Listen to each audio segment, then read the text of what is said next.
So in my vampire check-in video, I talked about my non-book vampire materials that I covered.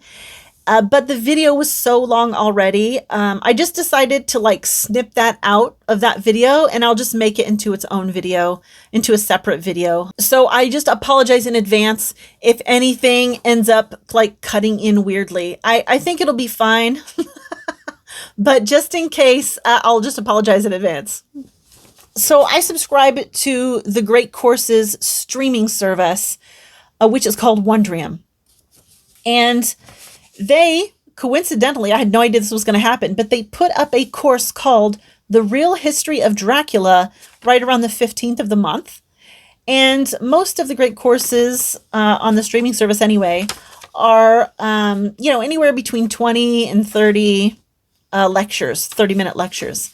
And this one was only 10 30-minute lectures, but still, I was really excited because it just came out at exactly the right moment for me. And so I watched it, and I was horribly disappointed. I have never watched a bad Great Courses. This is not a thing. I subscribed to that for like 2.5 years. Never seen a bad one. This one was not good. The presenters did not have the scholarly polish that all of the other presenters of a great course have. I was really unimpressed. And they like made these various arguments, but they didn't present you with any examples to back up their arguments. And some of their arguments I didn't agree with, but then they didn't even give me any examples to back up their position. And I was like, okay, it was not good. So if you do the streaming service and you see that there and you think you're going to be excited, I don't recommend it. Let's see. And then I watched a movie. And one of the movies, there's 3 Dracula movies that I really want to watch. And so this first one is the 1979 Dracula starring Frank Langella as Dracula.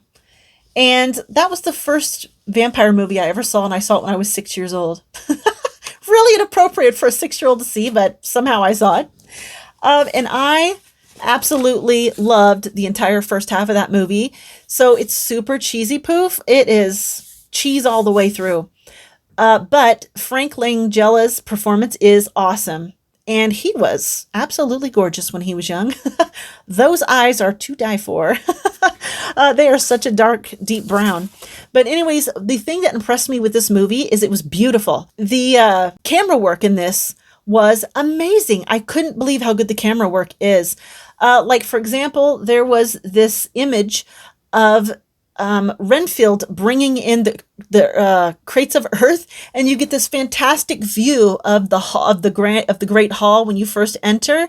Gorgeous. I have screenshots. I took pictures of my TV screen to post in this video, so you'll be seeing those by now anyway. Let's see. Another one was when Lucy enters the castle, and there's this top-down view of Lucy through a spider web. And as Lucy's walking through the hall and you're watching her through the spider web, you see the spider come walking out onto the web. It was just so great. I was like, that is an amazing shot. What was another shot I took? Oh, and then this does not follow Dracula lore, by the way. In this book, Lucy is engaged to Jonathan Harker. Mina is the one who gets turned into a vampire by Dracula, and Dracula is completely in love with Lucy. So they really steered away from what Dracula presented in his novel. But anyways, when Mina gets turned into a vampire and her father finds her in an abandoned mine, there's this great view of her face and her eyes. You can just see the pain and the need in her eyes and the soul-wrenching sadness. It was just beautiful. And I think those were the only 3 pictures I took. If I took any more, I will put them in here now. So apparently I did forget 2 of the images that I took while I was watching that movie.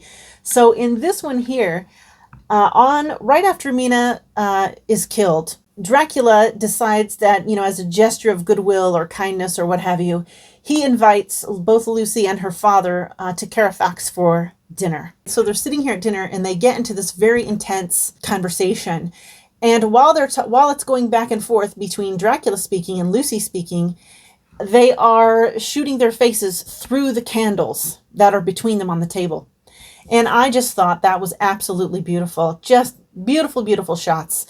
I mean, you can't really see how pretty it was from this picture, but the glow of the candles just gave everything this sort of ethereal feel. It was just beautiful. And then in this next picture right here, so this was their lovemaking scene. And they were, of course, laying down, and he's hovering above her, and he's about to kiss her. Their lips are about to meet. And the entire love scene was quite lengthy, actually. There was no nudity or anything. It was a perfectly modest love scene.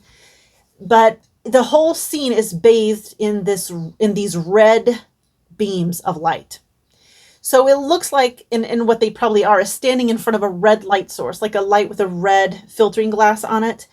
And so you can see the shadows of their bodies. You can see their bodies silhouetted. You know, there are flashes of them looking like this where you can make their face out a little bit. But most of it's in like a silhouette type of scene. And I thought that was absolutely lovely. So yeah, I think that wraps up all of my vampire reads, or vampire materials, I should say. And so I'll call that the end of the video.